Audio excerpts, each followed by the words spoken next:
नमस्कार. Knowledge of economics YouTube चॅनलवर आपणा सर्वांचे स्वागत आहे. या यूट्यूब चॅनलवरून आपण सातत्यानं अर्थशास्त्राशी संबंधित नवनवीन व्हिडिओ घेऊन येत असतो.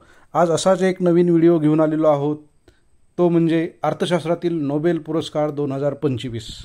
आपणा सर्वांना माहीतच आहे की अर्थशास्त्रातील एक सर्वात मोठा आणि मानाचा समजला जाणारा पुरस्कार म्हणजे नोबेल पुरस्कार होय.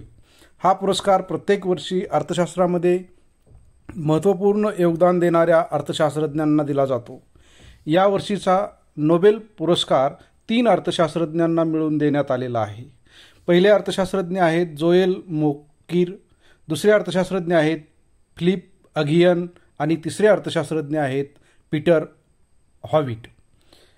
बघा, परत एकदा सांगतो. पहिले अर्थशास्त्रज्ञ आहेत जोएल मोकिर, दुसरे अर्थशास्त्रज्ञ आहेत फिलिप अगियन, तिसरे अर्थशास्त्रज्ञ आहेत पीटर हॉविट.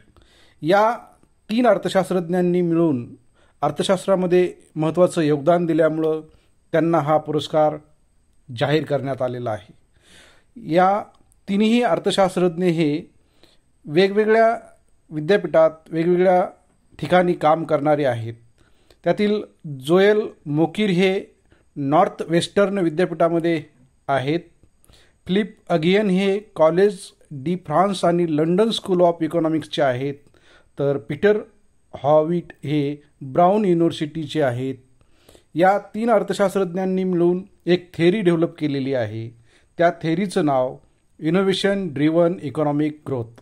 म्हणजेच या 3 अर्थशास्त्रज्ञांनी जो सिद्धांत विकसित केलेला आहे तो सिद्धांत म्हणजे इनोव्हेशन ड्रिव्हन इकॉनॉमिक ग्रोथ हा सिद्धांत होय. आता बघा, इनोव्हेशन ड्रिव्हन इकॉनॉमिक ग्रोथ म्हणजे नेमकं काय, तर नवीन कल्पनावर आधारित आर्थिक विकासांचा सिद्धांत होय. बघा, इनोव्हेशन ड्रिव्हन इकॉनॉमिक ग्रोथ म्हणजे नवीन कल्पनावर आधारित आर्थिक विकासाचा सिद्धांत होय. हा सिद्धांत आधुनिक अर्थव्यवस्थेत मोठं योगदान देणारा ठरला आहे.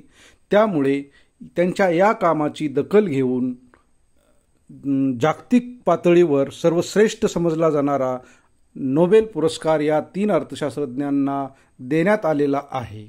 चला तर मग असेच नवनवीन व्हिडिओ पाहण्यासाठी या यूट्यूब चॅनलला लाईक करा, सबस्क्राईब करा आणि इतरांना शेअर करा. म्हणजे असेच नवनवीन व्हिडिओ घेऊन आपण या यूट्यूब चॅनलवर येत असतो. धन्यवाद.